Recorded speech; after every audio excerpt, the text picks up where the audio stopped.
everyone and welcome to this session.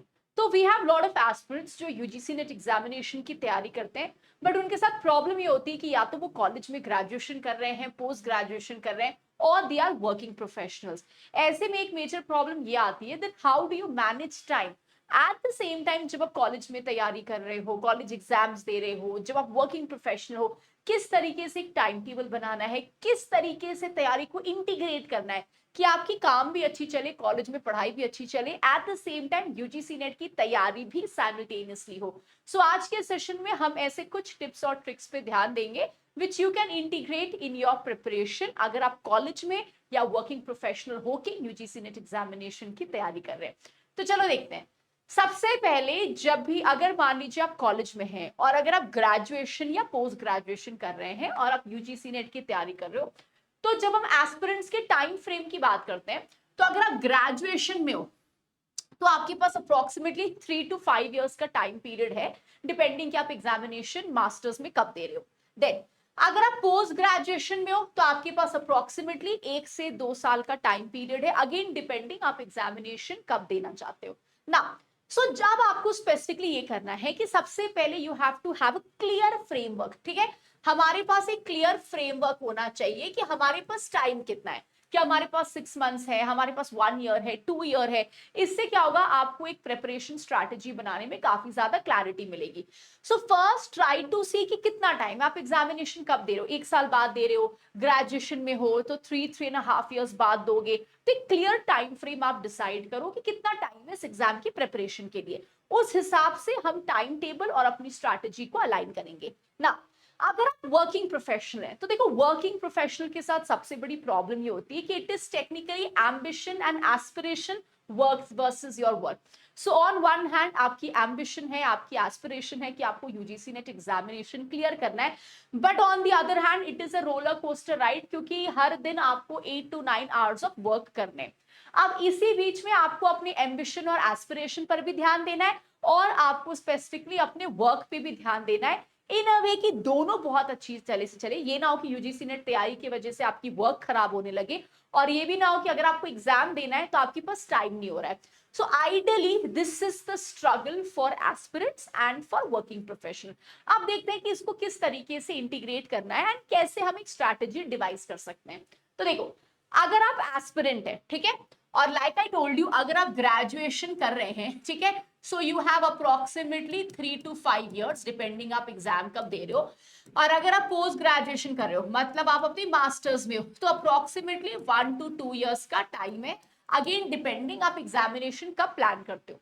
तो seeing the time you have, सबसे पहले आपको क्या करना है, आपको यूजीसी नेट का सिलेबस अपने पास रखना है. ठीक है, keep the UGC net syllabus अपने हाथ में. ठीक है, और पीवाईक्यूज को अपने हाथ में रखो. ठीक है, अब आपको ये करना है कि जब भी आप कॉलेज में हो, आप ग्रेजुएशन कर रहे हो, पोस्ट ग्रेजुएशन कर रहे हो, ट्राई टू आइडेंटिफाई टॉपिक्स जो कि सेम है. जनरली आप देखोगे ग्रेजुएशन का सिलेबस, यूजीसी नेट का syllabus is almost the same. कुछ सब टॉपिक में वेरिएशंस हैं, थोड़ा ओरिएंटेशन में वेरिएशन है. तो आपको ना पहले आइडेंटिफाई करना है कि ऐसे कौन से टॉपिक्स हैं जो एग्जामिनेशन में भी आ रहे हैं और ये टॉपिक आपके कॉलेज के सिलेबस में भी हैं. अब क्योंकि आपको प्रीवियस ईयर देखना क्यों इंपॉर्टेंट है, क्योंकि मान लो 2 टॉपिक सेम है, बट जिस तरीके से उस टॉपिक से नेट एग्जामिनेशन में क्वेश्चन आता है और जिस तरीके से उस टॉपिक में आप कॉलेज के लिए पढ़ते हो, इसमें ओरिएंटेशन का फर्क होता है. ठीक है, इसीलिए प्रीवियस ईयर आपके लिए बहुत इंपॉर्टेंट है. तो इसीलिए जब आप आइडेंटिफिकेशन करते हो कि अच्छा मान लो ये टॉपिक मेरे कॉलेज में भी है, ये टॉपिक यूजीसी नेट के सिलेबस में, बट उस टॉपिक से यूजीसी नेट में कैसे क्वेश्चंस आते हैं, आपको उस टॉपिक को यूजीसी नेट के लिए कैसे पढ़ना है और उसी सेम टॉपिक को कॉलेज के लिए कैसे पढ़ना है, इसके लिए प्रीवियस ईयर्स आपकी मदद करेगी, क्योंकि ब्लाइंडली सिर्फ सिलेबस देख के हम नहीं कर सकते. तो सबसे पहले as aspirants you have to identify overlapping topics. ठीक है, तो जो टॉपिक्स ओवरलैपिंग है हमें उसको आइडेंटिफाई करना है. उसके बाद हमको उसको अपने प्रिपरेशन में इंटीग्रेट करना है. जैसे फॉर एग्जांपल आपने एक टॉपिक देखा, आपने देखा कि अच्छा यूजीसी नेट में इस टॉपिक से फैक्ट्स आते हैं, लेकिन ग्रेजुएशन में यहां से थ्योरी आता है. तो जब आप ये टॉपिक पढ़ रहे हो, जो भी आप इसके लिए कॉलेज में मटेरियल्स यूज कर रहे हो, जो भी रीडिंग्स यूज कर रहे हो, उसमें से आप फैक्ट्स पोर्शन, मान लो कॉलेज में थ्योरी आता है, आपको एक 18 नंबर का क्वेश्चन आ गया, 25 नंबर का क्वेश्चन आ गया, तो हमें थ्योरी पे फोकस करना है। लेकिन आप ये देख रहे हो कि प्रीवियस ईयर्स के हिसाब से वहां से फैक्ट ज्यादा आ रहा है, तो जब भी आप वो टॉपिक पढ़ोगे, जो भी मटेरियल्स आप पढ़ रहे हो, उस टॉपिक से आप फैक्ट्स निकाल लोगे फॉर यूजीसी नेट पर्पसेस, और उस टॉपिक का थ्योरी जो है वो निकालोगे फॉर कॉलेज पर्पसेस। इससे क्या होगा, जब भी हम एक टॉपिक पढ़ते हैं हमें क्लियर आइडिया है कि हमें उस टॉपिक के हर एक एस्पेक्ट को इंटीग्रेट करना है। एंड कई बार क्या होता है ना, हम यही सेम चीज बाद में करते हैं, हमने ग्रेजुएशन पोस्ट ग्रेजुएशन में ध्यान नहीं दिया, अब जब हम एग्जाम दे रहे हैं तो हमें यूजीसी नेट की तैयारी कर रहे हैं तो हमें लगता है यार ये तो हमने पहले भी पढ़ा था, ये उस समय ध्यान दे लेना चाहिए था। इसीलिए राइट फ्रॉम द स्टार्ट आपको केयरफुल रहना है, ताकि जितना टाइम आपको मिला है ना, आप उतने टाइम में बहुत अच्छी तरीके से प्रिपरेशन करो। सो इंटीग्रेशन, अपने डेली मटेरियल में आपको आइडिया होना चाहिए कि ठीक है यार ये पीरियड पढ़ रहे हैं, यूजीसी नेट से ऐसे क्वेश्चंस आते हैं और कॉलेज में इसको ऐसे पढ़ना है, तो दोनों को हम साइमल्टेनियसली कवर करेंगे। और क्योंकि आप कॉलेज में हो तो आपके पास अभी बहुत ज्यादा टाइम है, ऐसा नहीं कि रश है, ग्रेजुएशन कर रहे हो तो और भी बहुत ज्यादा टाइम है, तो आप एक रजिस्टर बना लो, थोड़े से फैक्ट्स को इंटीग्रेट कर लो, उनको हाईलाइट कर लो, और यूजीसी नेट पर्सपेक्टिव से अपना मटेरियल बनाना शुरू कर दो। ठीक है ना। थर्ड पोर्शन आपको क्या करना है, इट इज इवैल्यूएशन। जब आप यूजीसी नेट की तैयारी कर रहे हो, आपने अपने टारगेट्स बनाए, अब आपको बीच बीच में क्वेश्चन सॉल्व करते रहने। जैसे आपने कोई टॉपिक पढ़ा, कॉलेज के लिए भी पढ़ा, उसका यूजीसी नेट साइट से भी आपने वो टॉपिक खत्म किया, फिर try to evaluate yourself and see कहीं और तो ऐसा कुछ नहीं जो उस टॉपिक से छूटा है या जो और आप डिटेल में कर सकते हो। ये कब पता चलेगा, जब हम मॉक टेस्ट या टॉपिक वाइज क्वेश्चंस या प्रीवियस ईयर सॉल्व करेंगे। तो ये एक बेसिक स्ट्रैटेजी होगी फॉर ऑल दोस एस्पिरेंट्स जो ग्रेजुएशन पोस्ट ग्रेजुएशन कर रहे हैं। वर्किंग प्रोफेशनल्स के लिए देखो, सबसे बड़ी प्रॉब्लम ये है कि आपको एक स्ट्रैटेजी डिवाइस करनी पड़ेगी, जिसमें सबसे इंपॉर्टेंट है टाइम मैनेजमेंट। अब प्रॉब्लम क्या है कि अब आपके पास टाइम नहीं है, क्योंकि आप 8 से 9 घंटे अगर वर्क कर रहे हो, ठीक है, ऑब्वियसली आप 24 घंटे तो काम नहीं कर सकते। आप ऑफिस से आओगे, रेस्ट करोगे, खाओगे पियोगे, कभी कभी क्या होता है आप इतना ज्यादा थक जाते हो कि शायद डेली टारगेट्स खत्म नहीं होते हैं। तो सबसे पहले ना आपको स्पेस कार्व आउट करना पड़ेगा कि व्हाट इज द टाइम जब आप एक्चुअली फ्री हो। जैसे कई वर्किंग प्रोफेशनल्स होते हैं कि डेली आप सिर्फ 1 से 2 घंटा दे पाए, लेकिन सैटरडे संडे को मे बी आपकी छुट्टी होती है, वर्कलोड कम होता है, तो आप 5 to 7 आवर्स सैटरडे संडे दे सकते हो। तो सबसे पहले कार्व आउट अ स्पेस कि आपके पास टाइम कहाँ कहाँ पे कितना है। और जब आप स्पेस कार्व आउट करते हो तो रिमेंबर, एक आइडल टाइम टेबल आपको बनानी है। ऐसा टाइम टेबल नहीं जो मुझे पता है कि पूरा नहीं होगा। अगर मुझे पता है कि यार कल मेरे ऑफिस का हेक्टिक डे है और मुझे पता है कि पढ़ाई नहीं हो सकती, तो आप उस दिन का टाइम टेबल लाइट बनाओ। सो सबसे पहले you need to be clear कि यार मेरे पास टाइम का है, मुझे कितना टाइम मिलेगा डेली बेसिस पे, और कौन से ऐसे दिन है जिसमें आप अपनी प्रिपरेशन खींच सकते हो। And you have to believe, देखो हमेशा क्या होता है ना, हमेशा जो वर्किंग प्रोफेशनल्स होते हैं, आपको ये लगता है कि यार वो बच्चे ना जो दिन भर पढ़ रहे हैं उनके पास ज्यादा बेनिफिट है। देखो obviously they have a benefit, क्योंकि वो दिन भर पढ़ रहे हैं, उनके पास हर दिन 6 to 7 आवर्स का बफर है। बट आप हमेशा ये जानो कि एग्जामिनेशन में फर्क नहीं पड़ता है कि आप हर दिन 5 घंटे पढ़ रहे हो। What effects is effective hours. Effective hours का मतलब होता है कि मैंने पूरे वीक 13 घंटे पढ़े, लेकिन उस 13 घंटे में मैंने 16 घंटे की पढ़ाई की, मेरी प्रोडक्टिविटी हाई होनी चाहिए। हम हर दिन 5 घंटे पढ़ ही रहे हैं बट हमारा प्रोडक्टिविटी ही नहीं है, चीजें कंप्लीट ही नहीं हो रही हैं। तो ऐसे में आप लेफ्ट आउट मत फील करो कि यार किसी के पास बहुत टाइम है, मेरे पास टाइम, हाँ कंपेरेटिवली टाइम कम है, but it is all about effective hours.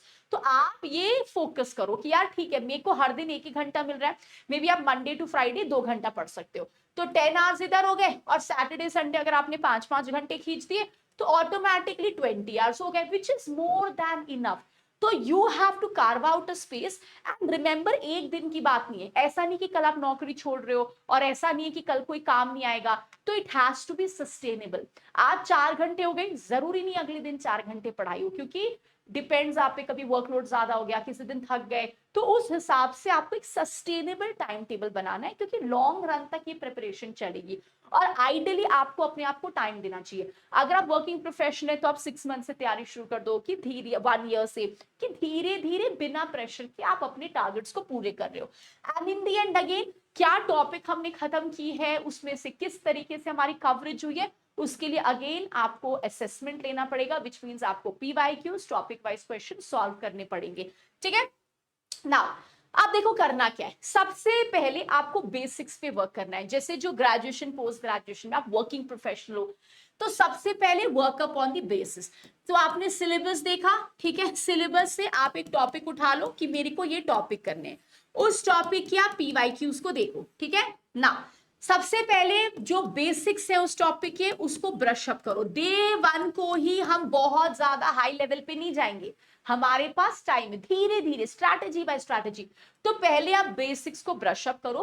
हर दिन कोशिश करो 2 to 3 आवर्स ऑफ प्रिपरेशन आप कर पाओ, 1 to 2 भी हो सकता है, डिपेंडिंग आपके पास कितना टाइम है। आप कॉलेज की तैयारी कर रहे हो तो देखो पहला फोकस तो ऑब्वियसली कॉलेज होगा, तो अगर आप 2 से 3 घंटे हर दिन दे सकते हो, मोर देन इनफ है। आप वर्किंग प्रोफेशनल हो, 2 से 3 घंटे अगर आप निकाल सकते हो तो मोर देन इनफ। तो on the basis of this have a monthly and weekly target. तो मेरे को मंथली टारगेट पता है, मान लो कि मेरे को मंथ में ये 6 टॉपिक खत्म करने हैं, ठीक है। अब मैंने क्या किया, मैंने उसको वीक में डिवाइड कर दिया कि अच्छा ठीक है, मतलब हर वीक में ना मेरे को 2 टॉपिक खत्म करने हैं, ठीक है। अब उसको आप डेली टारगेट्स में डिवाइड करो कि यार डेली तो मेरे पास 2 से 3 घंटे ही हो रहे हैं, तो ये टॉपिक का कितना पोर्शन डेली हो पाएगा। तो मंथली स्केड्यूल एक आपको आइडिया देगा कि देखो कितना कवरेज आप प्लान कर रहे हो। एक गोल होना बहुत जरूरी है, एक प्लान होना बहुत जरूरी है। तो ये आपको प्लान बताएगा। वीकली टारगेट्स थोड़ा सा प्रेशर क्रिएट करेगा कि देखो यार ये मुझे इस वीक खत्म करना है। वीकली टारगेट्स का एक और फायदा है, किसी दिन आज टाइम नहीं मिला तो कल आपने थोड़ा सा कंपेंसेट कर लिया, ठीक है। So first basis 2 to 3 hours try करो प्रिपरेशन के लिए, टाइम डेजिग्नेट करने का। मंथली वीकली डेली टारगेट्स आपको बनाने, लिमिटेड सोर्सेज हमें रखना है। देखो क्योंकि आपके पास टाइम कम है, या अगर आप फॉर एग्जांपल ग्रेजुएशन में पोस्ट ग्रेजुएशन में, तो बहुत सारे मटेरियल्स आते हैं। एक चीज याद रखना, आप यूजीसी नेट एग्जामिनेशन की तैयारी कर रहे हो which has an objective paper, ठीक है। यहाँ पे किस तरह से ट्रेंड्स आते हैं, पीवाईक्यू से आपको ट्रेंड समझना पड़ेगा। क्योंकि ग्रेजुएशन में क्या होता है, मल्टीपल रीडिंग्स पढ़ते हैं जो कहीं ना कहीं नेट के लिए उतनी रेलिवेंट नहीं है। कुछ सेक्शंस रेलिवेंट है, कुछ नहीं है। कैसे पता चलेगा, जब हम पीवाईक्यूज देखेंगे। तो सोर्सेज लिमिटेड होने चाहिए। ये नहीं कि कॉलेज में अगर एक चीज के लिए 10 आर्टिकल पढ़ा है तो वो नेट में भी रेलिवेंट है। यू शुड नो कि यार ये बेसिक सोर्सेज है, इसी में हमको स्टिक रहना है। ऑल्सो जो वर्किंग प्रोफेशनल है, अगर आप हर 2 महीने बाद अपने सोर्सेज चेंज करोगे तो you will land into trouble. तो डे वन से जब आप प्रिपरेशन शुरू कर रहे हो, रिमेंबर ये मेरा पेपर 1 का मटेरियल है, ये पेपर 2 का मटेरियल है, ठीक है। Use your classes and technology. देखो टेक्नोलॉजी कैसे, कभी कभी आप मान लो कम्यूट कर रहे हो, अगर प्रेपरेशन करने का टाइम मिल जाता है तो आप थोड़ा बहुत वहां पढ़ लिए। कभी फ्री हो तो आपने कल जो टॉपिक पढ़ा है उसको हल्का सा अपने फोन पे या जनरली अपने टैब पे लैपटॉप पे थोड़ा सा रिवाइज कर ले, क्योंकि हर जगह बुक्स लेके नहीं चल सकते हो, हर जगह रीडिंग्स लेके नहीं चल सकते हो। अगर आप नोट्स रख सकते हो तो वेल एंड गुड। तो कभी कभी क्या होता है, जैसे आपने पढ़ लिया बट आपको पता है यार आज ज्यादा टाइम नहीं मिलेगा, तो कभी कभी बीच में हल्का सा रिविजन कर लिया, क्योंकि रिविजन नहीं करेंगे ना तो जितना टाइम आपने दिया उतना टाइम वापस से आपको फिर उस टॉपिक में लगेगा, क्योंकि आप भूल जाओगे, ठीक है। सो क्लासेस टेक्नोलॉजी को थोड़ा यूज करने की कोशिश करो। जब भी टाइम मिले, जब आपको लगता है हाँ यार अभी कर सकते हैं, डू रिवाइज। और हमेशा जो टॉपिक पढ़ रखे हो उसको रिवाइज करो, क्योंकि कोई फ्रेश टॉपिक आप ऑफिस में करते हो तो इतना शोरगुल हो रहा है या मे बी ना उतनी ज्यादा टेंशन नहीं है, तो नया टॉपिक मत करो।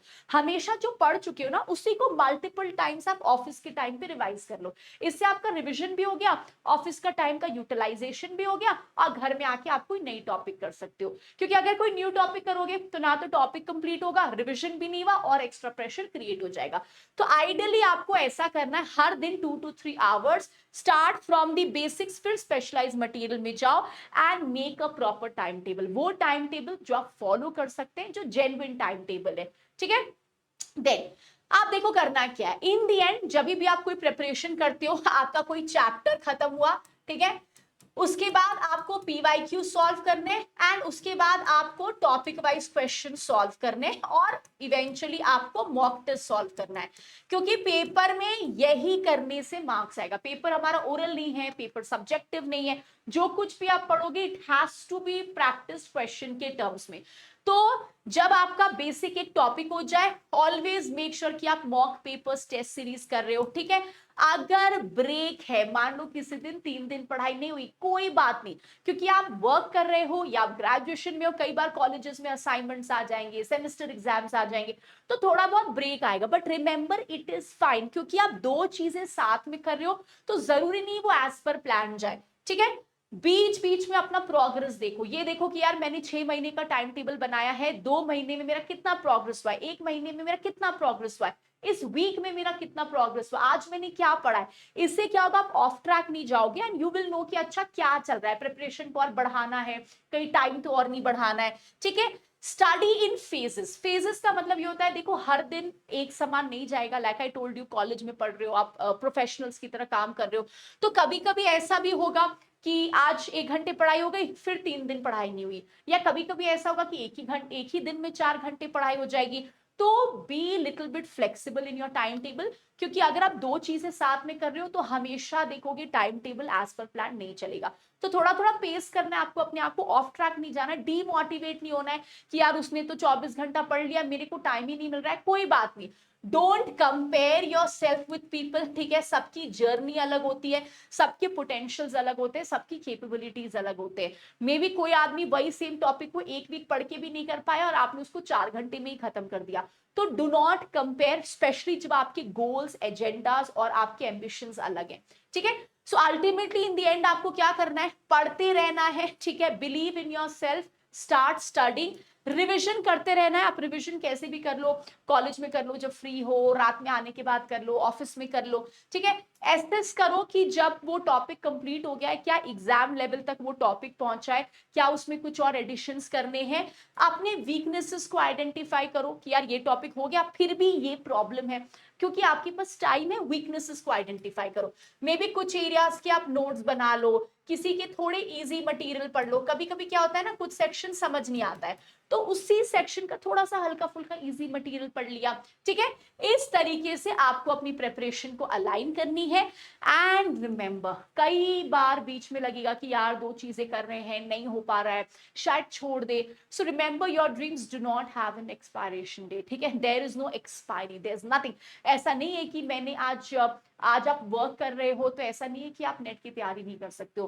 People have done much more, there are lot of people जिसके एग्जाम्पल्स आप देखते हो, जिन्होंने लाइफ में इतना कुछ अचीव किया, आप भी कर सकते हो। हाँ, थोड़ी सी जर्नी डिफिकल्ट जरूर रहेगी, क्योंकि कंपेयर टू अदर एस्पिरेंट्स जो फुल फ्लेजेड डेडिकेशन दे रहे हैं, आप दो चीजें कर रहे हो। एंड थोड़ा सा चैलेंजिंग जरूर होगा, बीच बीच में हर्डल्स भी आएंगे, बट आपको अपने आप को ये बताना है कि देखो यार, this is your dream, this is your ambition, ये चैलेंज है, but I know you guys can overcome all the challenges जो कि आपके सामने आने वाला है। तो इसको चैलेंज की तरह लो, प्रेशर में नहीं आना है। कभी कभी पढ़ाई होगी, कभी नहीं होगी, it is part of the journey.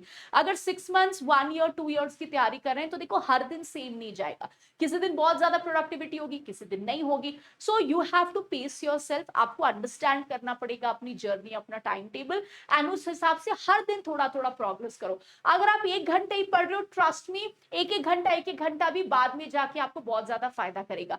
किसी दिन नहीं टाइम मिल रहा है, 1 घंटा पढ़ लो, वीक में एक दिन पढ़ लो, सैटरडे संडे को आप थोड़ा सा एक्स्ट्रा पढ़ने की कोशिश करो, टारगेट्स खत्म करने की कोशिश करो, अपने हिसाब से टाइम टेबल बनाइए, अलाइन करिए। And trust me, you should be very proud of yourself कि आप वर्क भी कर रहे हैं, at the same time you are aiming something much more, you are standing for your dream. At the same time अगर आप college में हैं, ग्रेजुएशन, पोस्ट ग्रेजुएशन कर रहे हैं, तो at the same time again you should be proud, because you are very clear of your goal कि ultimately मुझे ये करना है और मुझे अभी से इसको शुरू करना है। So take it like a challenge and make sure that you nail this examination. थोड़ा सा स्ट्रैटेजी का ध्यान रखिए, but in the end always remember, it is all about hope and believe, क्योंकि जर्नी लंबी है, टाइम लंबा है, चैलेंजिंग टाइम्स आएंगे, क्योंकि आप मल्टीटास्किंग कर रहे हो। Some days would be difficult, but in the end आपको अपने आप को एक्सप्लेन करना है, मोटिवेट करना है, and trust me, in the end you will definitely clear the examination. And ये सारे स्ट्रगल्स और चैलेंजेस है ना, it's going to be worth it. So all the very best, try to make sure कि आप इन pointers को integrate करें, थोड़ा सा ध्यान रखें अपने प्रिपरेशन का, be aligned with all the latest trends of the paper, and you will surely clear the paper. So all the very best. Thank you.